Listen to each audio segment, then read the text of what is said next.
नमस्कार, मैं हूँ शालिनी और आप देख रहे हैं बीबीएन भव्य भारत न्यूज। चलिए शुरू करते हैं आज की मुख्य खबरें। जर्मनी में पोलियो का जंगली रूप, हैम्बर्ग में मिला खतरनाक वायरस, इन लोगों के लिए खतरा। जर्मनी के हैम्बर्ग शहर में अपशिष्ट जल के नमूने में वाइल्ड पोलियो वायरस टाइप 1 पाया गया है। यूरोपीय रोग निवारण और नियंत्रण केंद्र ईसीडीसी ने इसे पोलियो उन्मूलन के प्रयासों के लिए एक चुनौती बताया है। हालांकि राहत की बात यह है कि अभी तक किसी भी इंसान में संक्रमण की पुष्टि नहीं हुई है। वैश्विक स्तर पर पोलियो को समाप्त करने के लिए युद्ध स्तर पर काम हुए हैं। सभी देशों ने इसे जड़ से समाप्त करने के लिए अपना सब कुछ झोंक दिया है।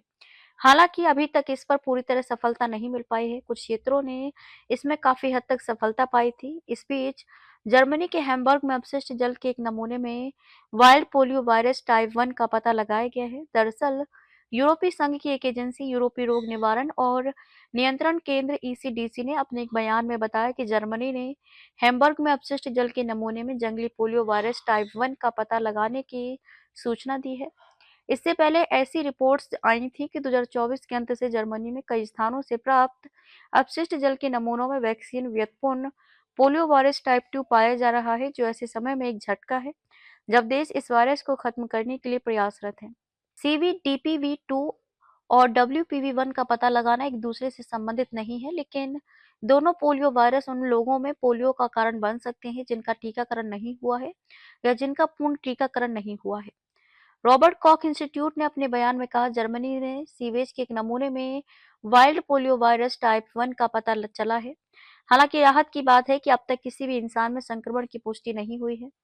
जर्मनी में अपशिष्ट जल के नमूने में WPV1 का पाया जाना असामान्य है, लेकिन अप्रत्याशित नहीं।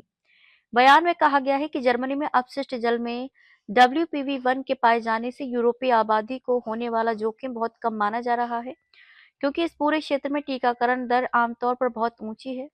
WPV1 के जीनोम अनुक्रम से पता चला है कि अफगानिस्तान के एक जेनेटिक क्लस्टर से अत्यधिक मेल खाता है। वर्तमान में WPV1 केवल अफगानिस्तान और पाकिस्तान में ही फैल रहा है, लेकिन हाल के वर्षों में इसे इन दोनों देशों के बाहर भी पाया गया है। ईरान 2019 में पर्यावरण नमूनों में और मलावी 2021 तथा मोजाम्बिक 2022 में ये मामले मिले थे। सभी यूरोपीय संघ EEA देशों में पोलियो टीकाकरण कार्यक्रम है और सभी निष्क्रिय पोलियो टीके IPV का उपयोग करते हैं। अधिकांश यूरोपीय संघ EEA देशों में टीकाकरण कवरेज 90% से अधिक है। चूंकि पोलियो का विश्व स्तर पर उन्मूलन नहीं हुआ है, इसलिए यूरोप में इस विषाणु के पुनः फैलने का खतरा तब तक बना रहेगा जब तक वहां ऐसे लोग हैं जिनका पूर्ण टीकाकरण नहीं हुआ है।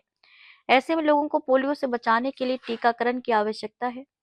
अपशिष्ट जल में पोलियो वायरस की पूर्व में हुई पहचान के बाद ईसीडीसी ने सार्वजनिक स्वास्थ्य प्राधिकारियों के लिए सिफारिशें की हैं। सभी यूरोपीय संघ EEA देशों में नियमित टीकाकरण कार्यक्रमों में शामिल पोलियो युक्त टीकों का समय पर प्रशासन सुनिश्चित करना, विशेष रूप से छोटे बच्चों के लिए, ताकि समाज के सभी स्तरों पर कम से कम 90% कवरेज बनाए रखा जा सके।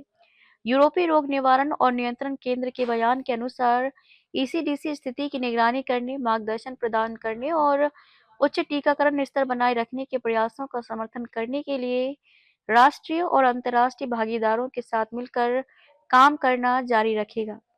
तो अभी तक के लिए इतना ही। मैं शालिनी आपसे विदा लेती हूँ। अगली खबर में फिर मुलाकात होगी एक और खास खबर के साथ। तब तक के लिए बने रहिए बीबीएन भव्य भारत न्यूज के साथ। नमस्कार।